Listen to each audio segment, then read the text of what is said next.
बिस्मिल्लाहिर्रहमानिर्रहीम। तो कल हमने क्या पढ़ा था कि इंट्रोडक्शन ऑफ टू मैट्रिसेस, इसमें क्या होती हैं, रोज़ क्या होते हैं, कॉलम्स क्या होते हैं। फिर हमने पढ़ा था कि इक्वल मैट्रिसेस क्या होती हैं जिसमें ऑर्डर सेम हो और क्या सेम हो, there corresponding entries are equal. Row matrix से पढ़ा था कि जिसमें one it's only contain one row and column matrix contain only one column. इसी तरह फिर हमने पढ़ा था कि क्यूबिक मैट्रिक्स क्या होती है जिसमें रोज़ और कॉलम्स क्या हो, इक्वल हो, क्या हो, इक्वल हो। और रेक्टेंगुलर मैट्रिक्स कौन सी होती हैं जिसमें रोज़ नॉट इक्वल टू कॉलम्स हो, ठीक है, इसमें रोज़ और कॉलम्स इक्वल नहीं होते हैं। नल मैट्रिक्स मैंने बताया था आपको कि जिसमें सारी एंट्रीज ज़ीरो हों। आज हम पढ़ेंगे आगे कि transpose of a matrix. Transpose of matrix कैसे लेते हैं। पहले तो इसकी डेफिनेशन क्या है कि matrix obtain by changing rows into columns और कॉलम इनटू रोज़, ठीक है। मतलब क्या हुआ कि हमारे पास फॉर एग्जांपल ये मैट्रिक्स है 1 2 3 और 4। अगर मैं इसका ट्रांसपोज लेता हूँ, लेट्स से ये ए मैट्रिक्स है। कौन सी मैट्रिक्स है? ए मैट्रिक्स। अब मैं इसका ट्रांसपोज लेता हूँ तो पहले मैं ए को डिनोट करूँगा इस तरह से, ए ट्रांसपोज, ये छोटा सा टी यहाँ पे लिखते हैं, is equal to rose into columns. अब ये रो है, इसको हमने कॉलम में लेके आना है। First row into first column, second row into second column, 3 4, right. और ये हमने ब्रैकेट क्लोज कर दी। अब इसी तरह मैं रेक्टेंगुलर मैट्रिक्स लेता हूँ 2 3 4 6 7 और 8, ठीक है। अब इसमें लेट से ये बी है, तो बी ट्रांसपोज कैसे आएगा, कैसे आएगा? First row into first column क्या हो जाएगा, 2 2 3 4 6 7 8। तो क्या हुआ, ऑर्डर चेंज हो गया कि नहीं हुआ? देखो इसका ऑर्डर था 2 क्रॉस 3, 3 कॉलम्स हैं उसमें 2 रोज हैं, 2 क्रॉस 3। और इसमें कितनी रोज़ हुई, 3 रोज़ इनटू 2 कॉलम्स, 2 कॉलम है और 3 इसकी रोज़ हैं। ये 2 कॉलम्स हैं, ये 3 रोज़ हैं, राइट। अब ये हो गया हमारे पास ट्रांसपोज, ठीक है, ट्रांसपोज हो गया। अब आगे हम मैट्रिसेस का पढ़ेंगे कि उसको ऐड किस तरह करते हैं, मैट्रिसेस को ऐड किस तरह करते हैं। फर्स्ट ऑफ़ ऑल आपको ये याद रखना है कि कोई भी दो मैट्रिक्स उस वक्त तक ऐड नहीं हो सकती जब तक उसका ऑर्डर सेम ना हो। तो मैट्रिक्स की अब हम कह रहे हैं मैट्रिसेस की एडिशन में आपको करवाऊंगा और सब्ट्रैक्शन का एक एग्जांपल करवाऊंगा, फिर उसके बाद आपको वो खुद करनी है, प्रैक्टिस खुद करनी है, राइट। तो अब फॉर एग्जांपल मैंने आपको क्या कहा कि इसमें ऑर्डर क्या होना चाहिए, order must be same for any two matrices वो जो ऐड हो रही हैं उसका ऑर्डर क्या होना चाहिए, सेम होना चाहिए। इसका क्या मतलब हुआ, फॉर एग्ज़ाम्पल मेरे पास एक मैट्रिक्स है 3 5 6 7 और बी मैट्रिक्स है हमारे पास 7 8 9 10 11 12 और सी मैट्रिक्स में कहता हूँ कि हमारे पास है 1 2 1 4, ठीक है। अब मुझे आप बताएं कि इसका ऑर्डर क्या है, इब्राहिम आप बताओ। 2 rows 2 columns, इसका 2 rows 3 columns, इसका 2 rows 2 कॉलम्स, राइट। अब देखो इसमें से ऑर्डर की कौन कौन सी मैट्रिक्स का सेम है, ए का और सी का। देखो 2 क्रॉस 2 है और ये भी क्या है, 2 क्रॉस 2 है। तो ये दोनों मैट्रिसेस क्या होती हैं, ऐड हो सकती हैं।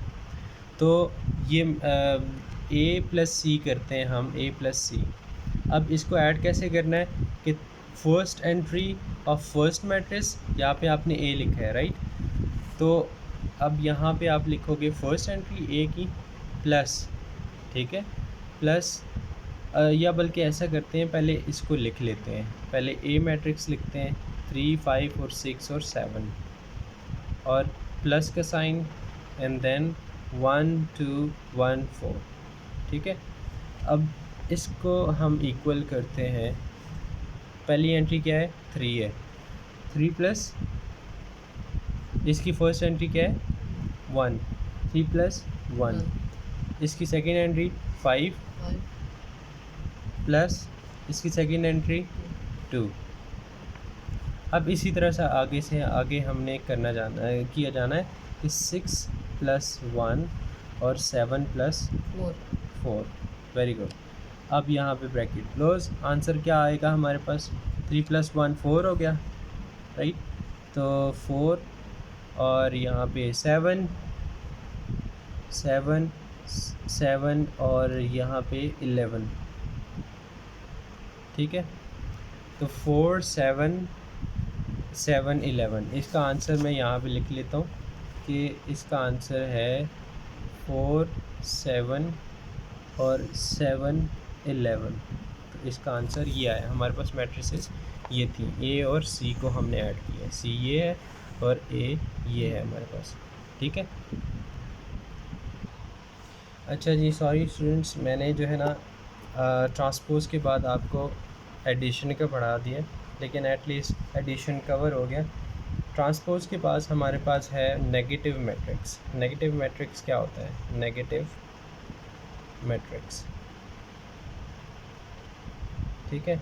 नेगेटिव मैट्रिक्स हमारे पास ये होता है कि if we have matrix A, let's say 1, -2, 3 और 4, आपने नेगेटिव मैट्रिक्स ए का फाइंड करना है। नेगेटिव मैट्रिक्स ए का मतलब है कि माइनस मल्टीप्लाई बाय ए, ठीक है। यानी कि ये जो माइनस है, यानी हमारे पास ए का जो नेगेटिव मैट्रिक्स आएगा वो माइनस ए होगा, विच इज़ दिस।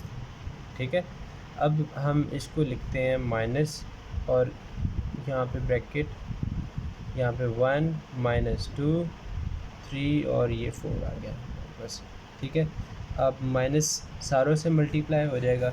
आंसर हमारे पास क्या आएगा? -1। माइनस माइनस क्या होता है? प्लस होता है। This minus multiply by this minus is going to +2। वैसे लिखना नहीं चाहिए, अगर ना भी लिखो तो प्लस साइन होता है, राइट।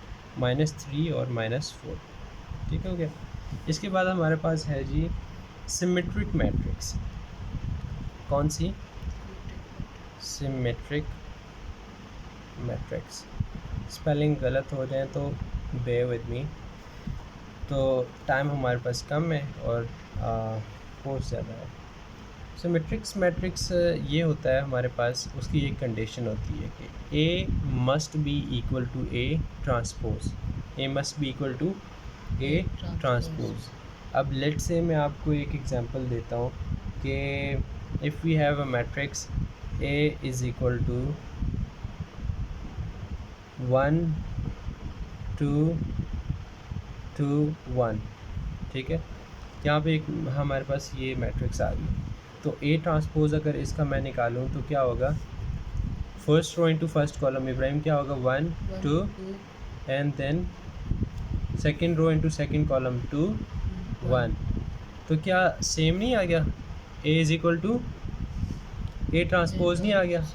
देखो ए इक्वल 1 to 1, 1, 2 और 2, 1 है। इसमें भी एंट्रीज़ 1, 2, 2, 1 है, तो ये एंट्रीज़ इक्वल नहीं होगी। तो हमने पढ़ा था कि जब एंट्रीज़ इक्वल हो और ऑर्डर इक्वल हो तो मैट्रिसेस सेम होती हैं। तो A transpose is equal to A हो गया। A transpose is equal to A, then it is क्या? Symmetric matrix. Symmetric matrix, right.